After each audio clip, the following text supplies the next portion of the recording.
시간까지 요한복음에 대한 말씀을 들었잖아요. 자, 요한복음에 나오는 말씀은 이제 장시간 동안 많이 들었는데 특징이 몇 가지 특징인데, 기적이 일어났던 것과 그다음에 예수님이 어떤 분인가에 대한 말씀을 통해서 은혜를 나눴습니다.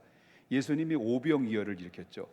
어린아이가 가져왔던 물고기 2마리와 보리떡 5개의 도시락을 가지고 왔을 때 하루 종일 쫄쫄 굶어 있는 그런 군중들에게 예수님이 축사하시고 그들을 떼어서 그들에게 먹여셨는데, 장정만 5,000명이 먹이고도 12광저리를 남겼던 이 엄청난 충격적이고도 기적이 일어났던 사건에 대해서 지난 6장에서 우리가 말씀을 통해서 배웠습니다. 그리고 이제 예수님이 이제 그러면 계속해서 이어지는 말씀 중에서 하나님의 일이 뭐냐, 하나님의 일의 본질적인 일이 뭐냐라고 말할 때, 하나님의 일이라는 것은 하나님이 보내시는 그 독생자 예수 그리스도를 믿는 것이, 그것이 가장 하나님의 일 중에 큰 일이라고 이렇게 말씀을 드렸습니다. 아무리 내가 교회에서 예배를 잘 드리고 또 헌신을 하고 봉사를 하더라도 믿지 않는, 믿음이 없는 헌신, 믿음이 없는 예배, 믿음이 없는 봉사, 믿음이 없는 직분은 무효다라고 하는 겁니다. 중요한 것은 그 일 중에 가장 우선적인 일은 바로 그 아들 되시는 예수 그리스도를 믿음으로 말미암아 섰을 때, 그것이 바로 하나님의 가장 기뻐하시는 일 중에 일이라고 하는 것을 말씀을 드렸습니다. 그 아들이 누구냐라는 것이죠. 예수님은 뭐라면 아들이 누구냐, 내가 누구냐라고 했을 때 예수님께서는 뭐랍니까? 자기가 하늘에서 내려오는 생명의 떡이라고 말씀하셨습니다. 이 생명이라고 하는 것은 헬라어의 원문으로 2가지를 제가 말씀드렸습니다. 하나는 비오스라고 하는 생명, 또 하나는 조회라는 생명이 있습니다. 비오스라고 하는 생명은 바로 엄마 뱃속에 있을 때 심장이 뛰기 시작할 때부터 바로 숨이 끊어지는 때, 그를 목숨이라고 말하는데, 엄마 뱃속에서 심장이 뛸 때부터 시작해서 심장이 멈출 때, 목숨이 끊어질 때까지를 뭐라고 말하냐면 비오스라고 말합니다. 이것을 가지고 뭐라면 육체의 생명이라고 말합니다. 이 육체의 생명은 바로 동물에게도 가지고 있어요. 동물에도 심장을 가지고 있기 때문에 뜁니다. 그러나 인간이나 동물이나 똑같이 육체의 생명을 가지고 있는데, 그러나 인간만큼만 가지고 있는 또 다른 생명이 있다는 거죠. 그게 바로 조회라는 겁니다. 그 조회는 영원한 생명이라는 겁니다. 원래 영원한 생명은 인간에게, 최초 인간에게 만물의 영장으로 지었을 때 인간에게 주어졌던 거죠. 그런데 죄로 인하여 그 영원한 생명을 잃어버린 거죠. 그 영원한 생명을 잃어버렸을 때 예수님의 영원한 생명 들고 잃어버린 영원한 생명을 주시기 위해서 바로 하나님의 품속에 계셨던 예수님이, 하나님이 사람이 되어 이 땅에 오셔서 바로 인간이 받아야 될 죄값을 대신 짊어지시고 치러주시고, 그리고 십자가에 못 박혀 죽으시고 부활하시고 승천하셔서 올라가신 대신에 우리 모든 인간에게 잃어버렸던 영원한 구원을 얻을 수 있는 기회를 하나님이 주셨다라고 하는 겁니다. 왜냐하면 생명의 떡으로 오신 예수님이 우리의 영원한 생명을 주시기 위해서 오셨기 때문에. 그래서 누구든지 저를 믿는 자마다 멸망하지 않고 영생, 잃어버렸던 영원한 생명을 얻게 되는 것은 예수님을 통해서, 십자가를 통해서 완성하신 축복의 길이고 그 축복의 은총이라는 것을 여러분 믿으셔야 될 줄 믿는 겁니다. 그 은혜로 인해서 여러분과 저가 바로 뭡니까? 예수를 믿어서 지금 누구의 신분으로 살아가냐면 하나님의 자녀라고 하는 신분으로 지금 살아가고 있다는 겁니다. 우리의 이 땅의 육체, 바로 비오스, 육체 생명이 다 끝난다 할지라도 조회라고 하는 영원한 생명을 가지고 있는 사람들은 오늘 밤 이 세상에 떠난다 할지라도 내 영혼은 어디로 가는 겁니까? 영원한 준비된 하나님 나라 천국으로 들어가는 특권을 받은 사람들이 바로 저와 여러분이라는 것을 믿으셔야 된다는 겁니다. 그럼 오늘 7장으로 들어갑니다. 자, 7장에는 이제 그 일들을 6장에서 많은 일들을 말씀을 많이 나누시고 나서 7장에서는 예수님의 제자들과 예수님은 갈릴리 중심을 통해서 계속 사역을 계속하고 있었답니다. 그래서 말씀을 가르치고 귀신 들린 자를 예수님의 이 능력으로 쫓아내시고 많은 환자들을 치료해 주시고 이런 가운데서 머물고 계셨다라는 거죠. 자, 그래서 지금은 예수님의 그 이름이라고 하는 것은, 예수님의 이 신분이라는 것은 인기가 하늘을 찌를 만큼 그 예수님의 신분과 인기는 정말로 가공할 만큼 엄청난 인기를 그때 당시 가지고 있었다라고 하는 것입니다. 그래서 많은 사람들이 예수님의 가는 곳마다 이적과 기적을 일으키고 그 입에서 나오는 말씀을 한번 선포할 때마다 사람들의 폐부를 찌르며 사람들을 힘을 일으켜서 정말 하나님의 나라를 바라보게 하고, 이런 엄청난 능력과 권세가 예수님 안에서 나오니까 소문이 전 국민들에게 넘쳐나다 보니까 많은 사람들이 그 예수님을 메시아로 왔나 보다, 바로 유대인의 왕으로 왔나 보다 해서 예수님을 억지로 예수님을 왕으로 옹립하려고 하는 시도를 상당히 많이 했었다라고 하는 것이죠. 그러면 예수님이 왕으로 시도할 때 그 시도를 사람들이 세울 만큼 예수님이 막 인기가 올라가니까 지금까지 누려왔던 기득권층들이 있을 거 아닙니까? 그죠? 있어요, 없어요? 기득권층들이 있을 거 아닙니까? 거기에는 유대 지도자들도 있을 것이고 유대 종교인들, 종교들, 율법사나 바리새인들도 있을 거 아닙니까? 그러면 이 기득권을 가지고 있던 사람들이 원래부터 타락되어 있었지만 바로 예수님이 들고 일어나니까 백성들의 민심이 예수님께 쏠려 있으니까 자기들의 모든 기득권이 이제 위태롭게 되고 강한 질투심과 경계심이 그들에게는 이제 점점 차올라오고 있던 거죠. 그래서 기회만 있으면 예수님을 어떻게 하려고 그런 겁니까? 죽이려는 시도를 상당히 많이 해왔고, 예수님이 가는 곳마다 그 종교 지도자들이 졸졸 따라다니면서 기회를 엿봤던 일들이 상당히 많이 있었다라고 하는 것입니다.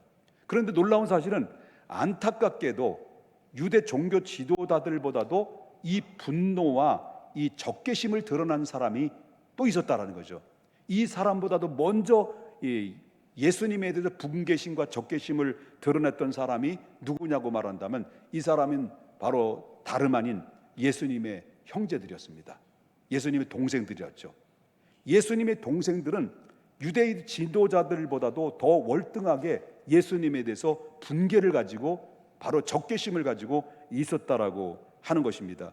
여기에는 왜 그럼 우리가 이 말씀을 들으면 어떻습니까? 도대체 예수님이 어떤 분이길래 예수님 동생들에 의해서 뭐 원수를 질 만큼 분개심을 갖게 되느냐라고 했을 때 예기에는 분명한 이유가 있었다라고 하는 겁니다. 그 이유가 바로 뭐냐고 말한다면, 자, 예수님은 원래는 예수님은 출생은 어떤 출생이었습니까? 바로 아버지 없이, 말하자면 아버지 요셉이 아닌 성령으로 잉태하여 동정녀 마리아에게서 나오신 분이 누구예요? 예수님인데, 예수님의 출생 이후에는 또 요셉과 어머니 마리아를 통해서 나온 동생들이 났을 거 아니에요. 동생들이 있었다는 거죠. 그러니까 예수님 형제들이죠. 그러나 아버지 없이 예수님은 성령으로 잉태했기 때문에 같은 형제이지만은 근본적으로 좀 다른 면이 있었다는 것을 보게 되는데, 어쨌든 자, 이들은 예수님과 함께 어린 시절을 보냈습니다. 예수님과 동생들과 예수님과는 어린 시절에 함께 먹고 함께 마시고 함께 놀았다는 거예요. 아버지 도와서 목소리도 예수님이 하셨다라고 이제 하는 것입니다. 그런데 어느 날 예수님의 나이가 이제 만 30이 됐어요. 30이 됐는데 어느 날 갑자기 예수님이 집을 나가버린 거예요. 집을 나가고 나서 그 이후에 예수님이 안 들어오는 거야. 예수님 지금 안 들어오는 거예요. 지금 안 들어와. 그러니까 여기에다 또 뭐냐면 마태복음과 마가복음에 보게 되면 어떤 이상한 소문이 들기 시작하는 거예요. 예수님에 대해서. 어떤 사람들은 소문이 아무래도 예수님이 미친 것 같다. 마태복음에 보면, 마가복음에 예수님이 미친 것 같다. 아니면 예수님이 여기저기 돌아다니면서 아주 회개망측한 말들을 하고 돌아다닌다. 그리고 예수님은 지금 집에 나간 지 꽤 오래돼서 들어오지도 않는다. 이런 소문들이 계속 들리고 연결하면 들어오다가 자기의 가족 식구에 들어온 거예요. 예수님의 어머니와 그 다음에 동생들의 귀에 들어온 거예요. 그러니까 그 소리를 들으면 여러분, 예수님 어머님이나 그리고 동생들의 입장에 보면은 예수님이 미쳤다는 소문도 있고, 예수님이 또 회개망측한 말들을 하고 돌아다닌다는 말을 듣고, 집 나간 지 이미 꽤 오래됐고, 이런 소리를 듣게 되면은 어머니와 동생들은 걱정될까 안 될까요?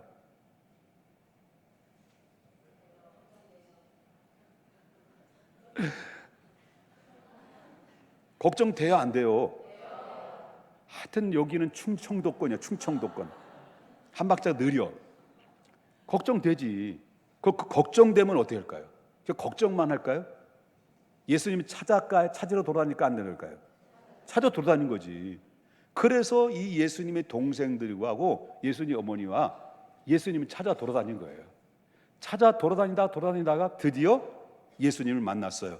만나가지고 마태복음 12장 46절부터 47절 이제 왔어요. 예수님 만나러 왔어요. 이때 예수님 뭐 하고 있는 거예요? 예수께서 무리에게 뭐 하고 있었다는 거예요?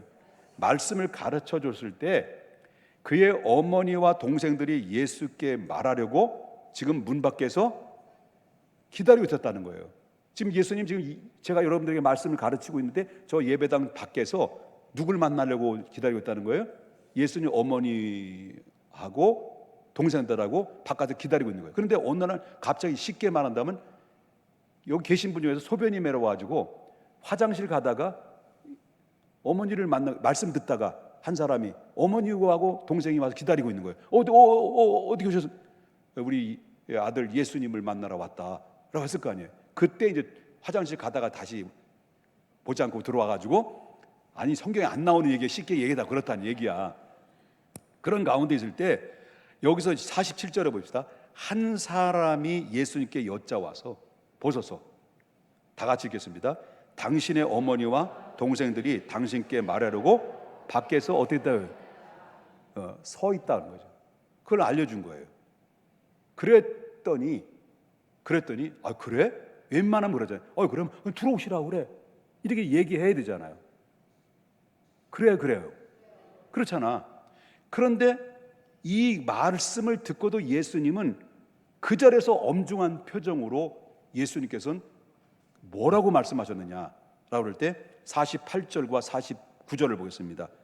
말하던 사람이 대답하여 이르시되, 누가 이제 말하던 사람에게 이 대답하면서 뭐라고 말하는 거야? 누가 내 어머니냐? 이독화예요. 누가 내 동생이냐?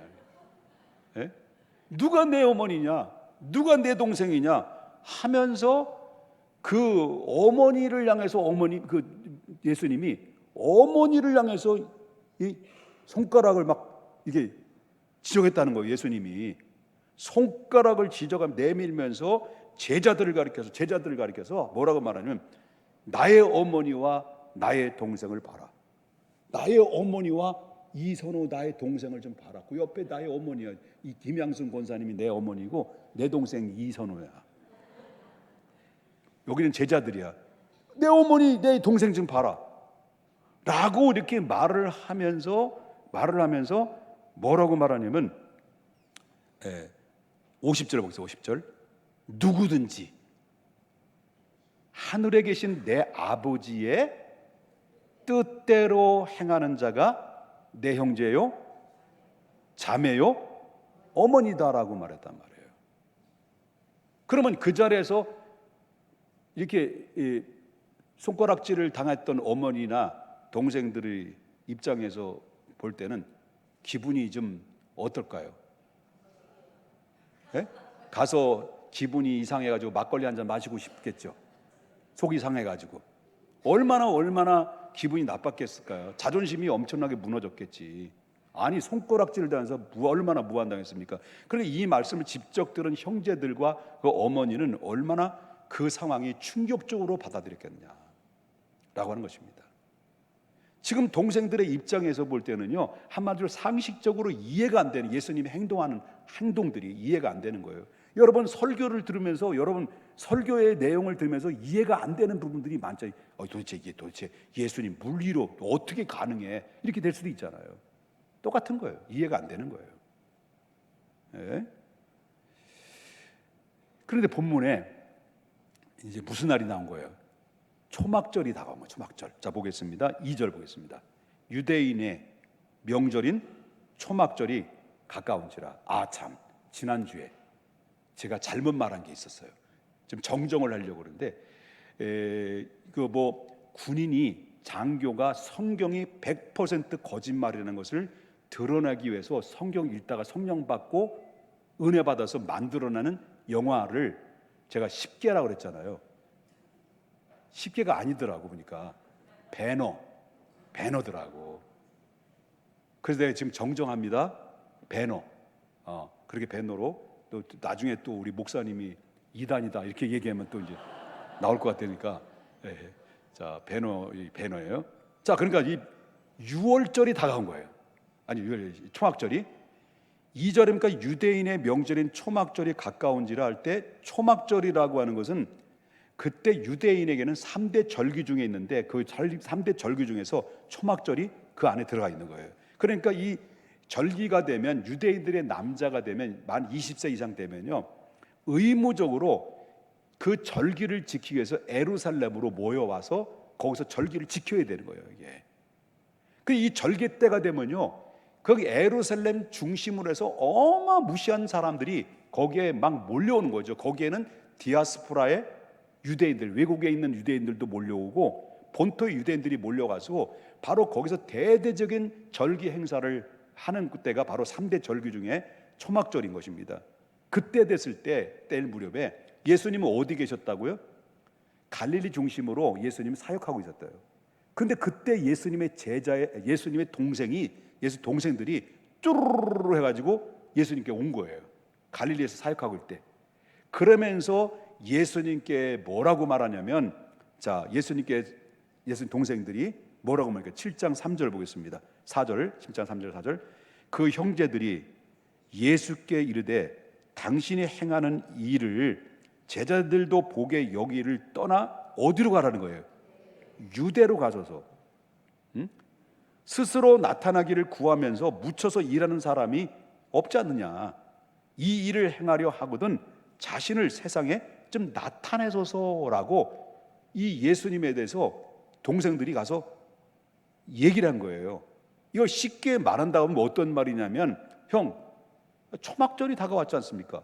아니, 당신이 메시아라며, 메시아라며, 당신이 메시아인데 여기서 언제까지 천구석에서 이 지방에서 머물고 있을 거냐고.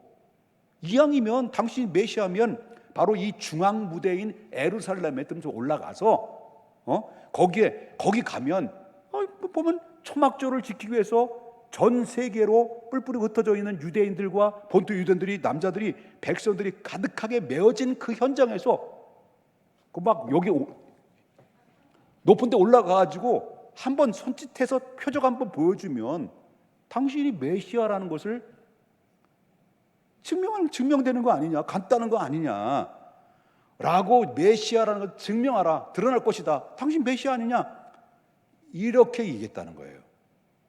이해됐습니까?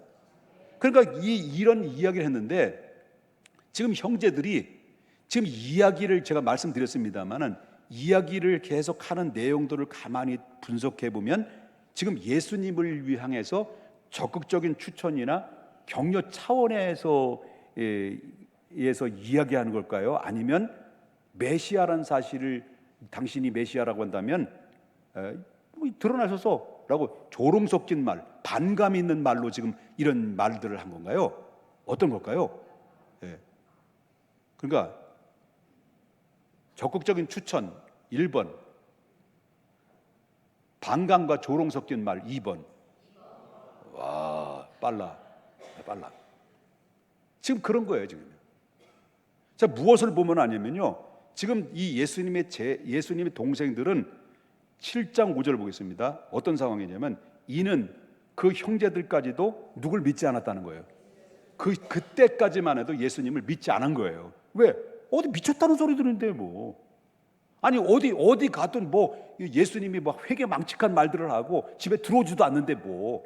그리고 또 뭐예요? 많은 사람들 앞에 자존심 빵빵 상하게 팍팍 상하게 만들었던 그 저 예수를 메시아라고 믿겠냐는 거죠. 성질만 나지. 형제라도요, 피 섞은 형제라도 친해 안 친해?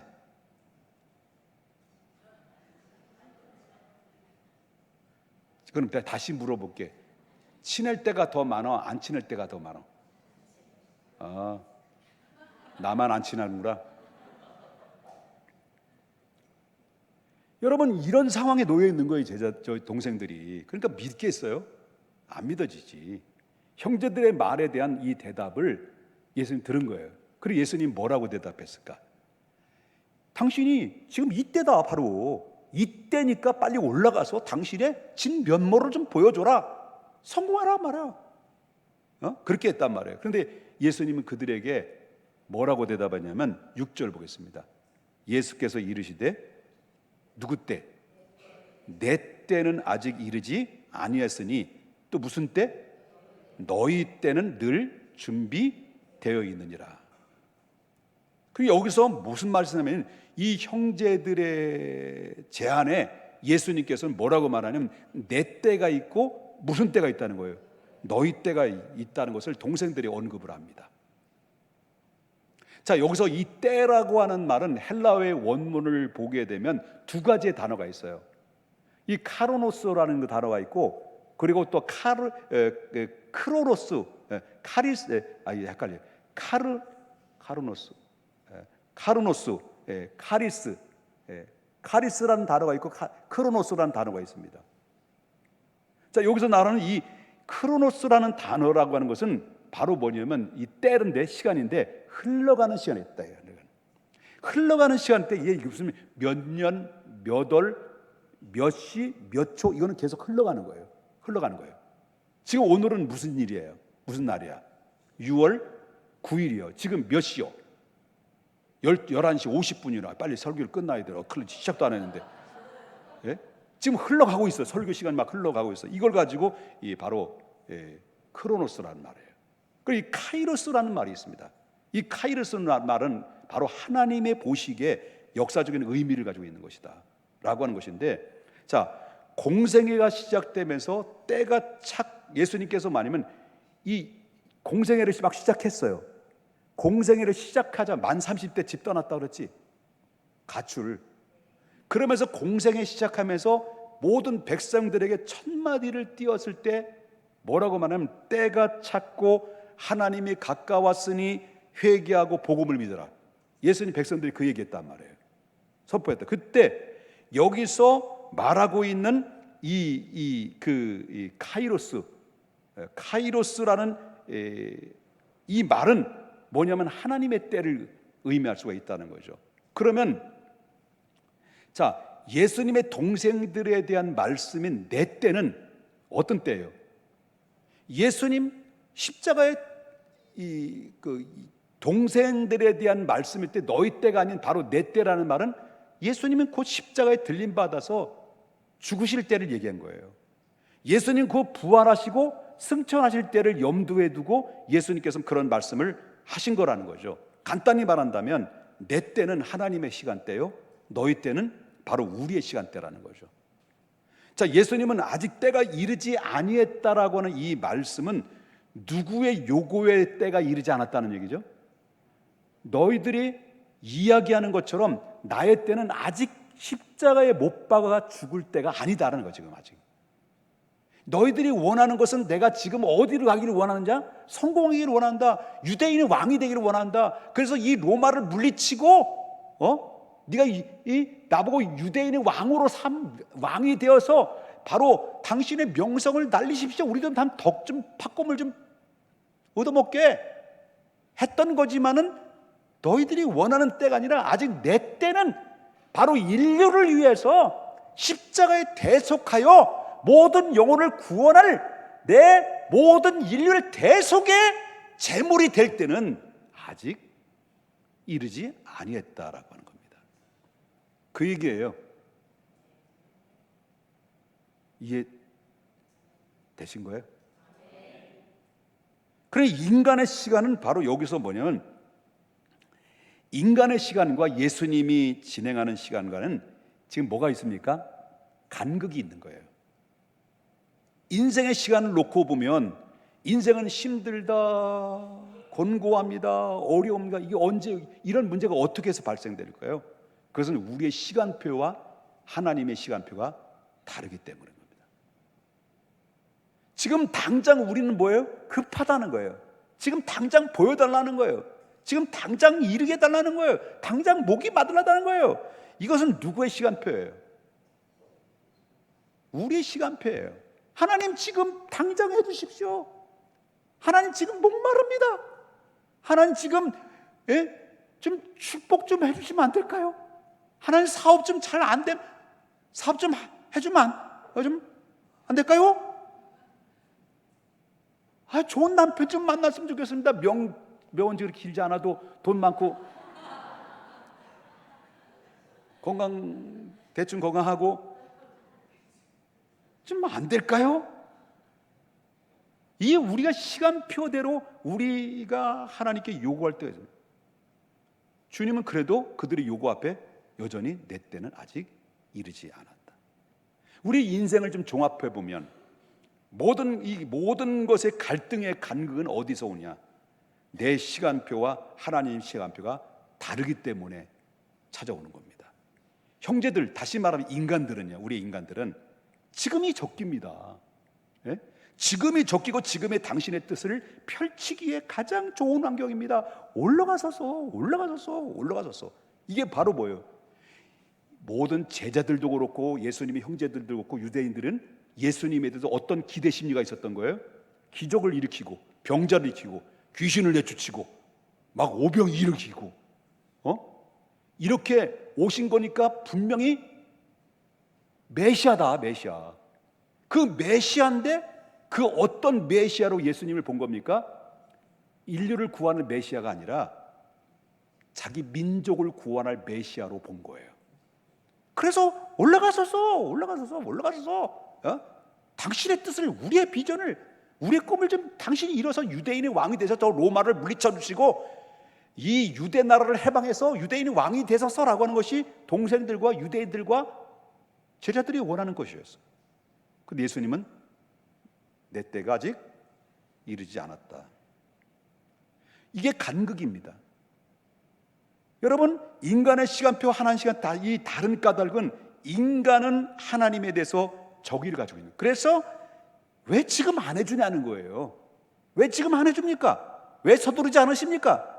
그래서 끊임없이 하나님의 자기들의 시중을 좀 들어주기를 원하는 것이, 이게 불신자들이 행하는 행위가 아니에요. 우리 믿는 사람들이 하는 짓이에요. 그런데 결국은 예수님은 올라가야 안 올라가요? 올라가죠. 나중에 올라갑니다. 결국은 올라가십니다. 그들의 요구를 거절했습니다. 그러나 결국은 예수님께서는 그들의 요구의 성공주의, 출세주의의 요구 앞에는 내가 올라가지 않겠다라고 했을 때, 예수님 나중에 때가 됐을 때 결국 예수님은 올라갑니다. 뭐하러 올라가는 겁니까? 그때는 뭐하러 올라가는 겁니까? 제가 얘기했잖아요. 뭐하러? 출세하러? 그들의 요구를 들어주러? 아니에요. 뭐하러 올라가는 겁니까? 결국은 성공의 지상주의에 따라서 올라가는 것이 아니라 지금 예수님은 그때 나중에 올라가는 것은 죽으러 올라가시는 겁니다. 나는 이 땅에 너의 죄를 위해서, 영원한 생명을 위하여 죽기 위해서 이 세상에 온 하나님의 아들이다. 이것을 몸소 보여주시기 위해서 바로 이제 세상죄를 지고 가는 도소장의 어린 양처럼 바로 제물로 십자가에 올라가시는, 그때는 올라가시는 거예요. 그러니까 예수님이 올라가시는 차원은 우리의 인간의 요구에 반응해서 올라가는 것이 아니라 하나님이 이 땅에 보내신 목적대로 올라가신 거고, 하나님의 시간표대로 올라가시는 것이고, 이것이 바로 이제 제물로 올라가시는 것이지 그들이 원하는 유대인의 왕으로 올라가시는 것이 아니다는 거죠. 이 형제들의 대표적인 요구는 뭘까요? 지금 출세할 절호의 기회입니다. 가장 효과적인 기회입니다. 이런 요구에 반응을 하지 않았다는 거예요. 예수님은. 그렇다면 예수님께서는 이렇게 이런 상황 속에 일러갈 때 예수님은 드디어 결국 십자가를 그들이 원한 대로 이제 예루살렘으로 뒤늦게 올라갔단 말이에요. 올라갔더니 이제 그때 예수님이 이제 뒤늦게 올라갔다고 내가 얘기했죠. 그 전에는 내 때가 아니라고 얘기했죠. 하나님의 때가 됐을 때 드디어 예수님은 올라갔다 안 올라갔다? 올라갔다? 안 올라갔다? 올라갔단 말이에요. 올라갔단 말이에요. 올라가서 드디어 예수님께서는 낙이 타고 정말 예루살렘에 입성할 때 백성들은 종려가지를 꺾어가지고 막 지금 꺾고 싶네 지금. 꺾어가지고 막 종려가지고 흔들면서 호산나 다윗의 이름으로 오신 이여 막 그러면서 막 환송을 하고 그냥 춤을 추고 제자들은 옷을 벗어가지고 그냥 땅바닥 쫙 깔고 나귀 타고 올라가시고 그냥 막 얘들 제자들은 막 다 됐다 우리는 이 야망이 이제 이 꿈이 어깨 훅뽕이 빵빵 들어가가지고 막 이런 상황이. 그런데 예수님이 예루살렘에 들어가서 다 예수를 청결하고 로마를 다 물리치고 막 선동해서 이제 전쟁 일으켜가지고 그렇게 할 줄 알았더니 아무 일도 안 하는 거예요. 그랬더니 이들이 바로 뭐냐면 나중에는 뭐예요? 이들이 자 예수를 십자가에 못 박으셔서 자 예수는 죽여야 된다. 예수님 정말 십자가 못 박아 돌아가셨어요. 십자가에 올라갈 때 저 네가 예수냐? 네가 메시아냐? 유대인의 왕이냐? 그러면 네가 유대인이면 내려와 라고 이 조롱을까지 했던 사람이 뭐예요? 와 했던 사람이에요. 똑같은 사람들이에요. 여기에 누구도 있었어? 예? 제자들은 물론이지만 제자들은 실망에 다 떠나버리고 누구도 있었을까요? 동생들도 있었어요. 그러니까 제자 백성들은 저 예수를 십자가 못 박으소서 그런데 동생들은 못 박으소서 이랬다는 말이에요. 동생들도 이렇게 이럴 정도로 분개했단 말이에요. 결국 예수님이 십자가에 돌아가셨어요. 그러면 예수님이 십자가에 돌아가시고 부활하시고 승천하시고 하나님 나라에 다시 올라갔단 말이에요. 이 모든 성경의 많은 증인들이 증거들을 보여줬잖아요. 그러면 이 예수님의 그 조롱 섞였던 분개심을 가지고 있었던 이 동생들은 예수님을 믿었을까요? 안 믿었을까요? 예수님 올라가시고 하나님 나라 가시고 나서 예? 어떻게 알아? 결국은 예수님의 동생들은 예수님 어머니 물론이와 예수님 동생들은 나중에 예수를 믿어요. 그리고 예수를 믿다가 예수의 복음 십자가와 예수님의 부활을 외치다가 동생들은 죽기도 하고 하나님의 사도로서 쓰임 받아요. 그 사람 중에 대표적인 예수님의 동생 중에 당신이 메시아야. 그러면 예루살렘에 올라가서 당신의 메시아를 보여주셔. 막 손가락질했던 예수님 동생 중에 누구도 있었습니까? 야고보다 있어요. 야고보를 기록한 야고보서를 기록한 분이 누구냐? 예수님 동생이에요. 그러니까 이 사람들은 나중에 이 사람들은 예수 그리스도를 믿어요. 그리고 언제 믿었을까 하는 거예요. 예수님 십자가 못 박혀 돌아가시고 부활하시고 승천하신 이후에 예수님이 뭐라고 그랬습니까? 성령을 기다려라. 예루살렘을 떠나지 마라. 그랬을 때 거기에 120명 문도가 그 예루살렘을 떠나지 않고 성령을 기다리려고 했을 때 그 현장에 누구도 있었을까? 예수님 동생들도 있었어요. 보십시다. 사도행전 1장 13절 들어가 그들이 유하는 어디에? 다락방으로 올라가니 거기에 누구도 있는 거예요. 베드로, 요한, 야고보, 안드레, 빌립, 도마, 바돌로메, 마태, 마비, 알페오와 아들 야고보. 이거는 예수님의 동생 아들이 아니에요. 동생 아니에요. 알파오의 아들 야고보, 셀로신 시몬, 야고보의 아들 유다가 다 거기에 있어. 14절. 자, 누구도 있는 거예요. 여자들과 누구 있었어요?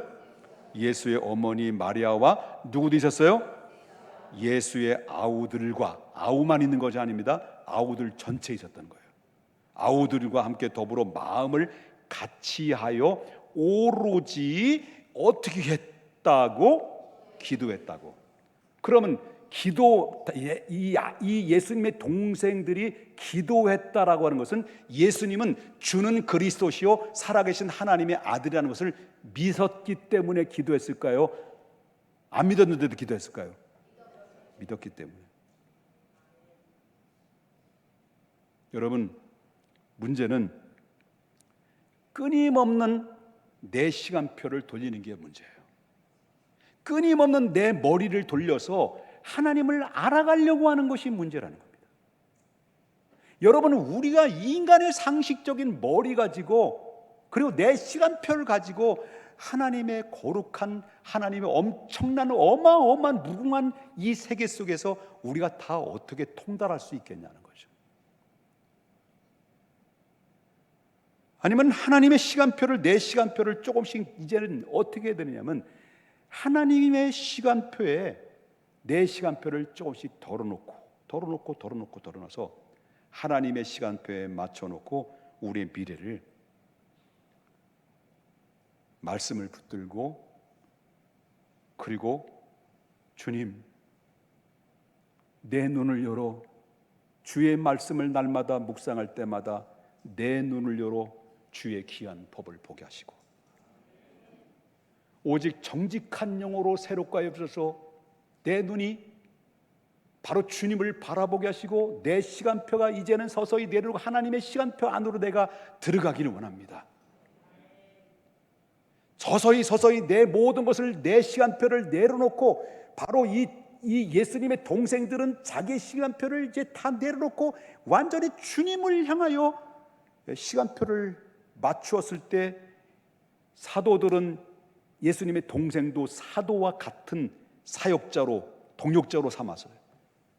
여러분, 그렇기 때문에 여러분 야고보서를 보게 되면, 예수님의 동생이 야고보서를 기록한 그 내용을 보게 되면 옛날의 야고보의 모습이 아닙니다. 완전히 하나님의 시간표에 압도당하고 완전히 하나님 앞에 푹 파묻혀서, 은혜에 푹 파묻혀서 쏟아낸, 그 입에서 쏟아낸 그런 야고보서의 말씀을 여러분 읽을 때마다 감동이 밀려오지 않을 수가 없는 거죠. 이게 변화된 겁니다. 우리는 이런 변화가 있어야 됩니다. 이런 변화가 있을 때 새로운 세계가 열리게 되고, 이런 변화가 있을 때 우리의 마음에 황홀한 기쁨이 찾아오는 것이고, 우리 하나님의 은혜가 내 안에서 넘칠 때 우리는 행복한 겁니다. 이 행복한 은혜가 우리와 여러분과 여러분의 가정에 차고 넘칠수기를 주 예수 이름으로 축원합니다. 거룩하신 하나님 아버지, 주님의 은혜